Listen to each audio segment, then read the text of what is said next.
There's a lot of advice online. Quick, viral, confident. But love isn't a one-liner. It's layered. So I'm starting a small series, one phrase at a time, to look past what Instagram says and speak to what real love feels like. Welcome to the Voice of Little Flower.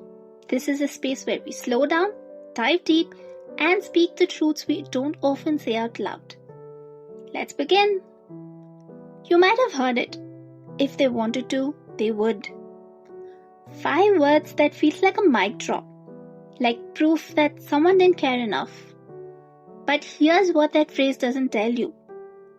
Some people do want to and still don't, because wanting to show up and knowing how to show up are not the same thing. Maybe no one ever showed up for them. Maybe they're scared of rejection.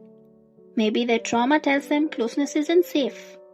Or maybe they've spent so long numbing themselves, they can't feel what's real until it's already gone.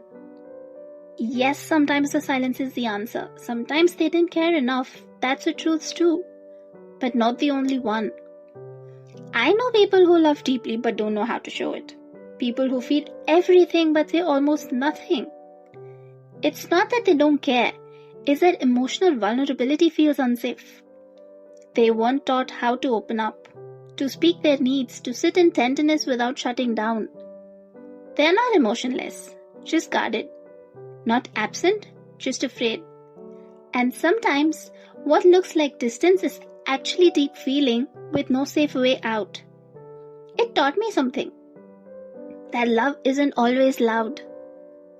And just because someone doesn't say it, doesn't mean they don't feel it. So what do you do with that? You protect your peace. You stay honest about what you need. But maybe you also stop expecting love to be perfect, to be easy, to be obvious. Maybe you start asking, did they have the capacity? Were they doing their best even if it wasn't enough? If they wanted to, they would. Sometimes true, sometimes painfully incomplete. Because real love isn't just about wanting. It's about healing, learning, and trying again and again. If this stirred something in you, breathe with it, sit with it. You don't have to rush to make sense of everything. I hope you'll join me next time as we continue unpacking these truths. Because we're just getting started.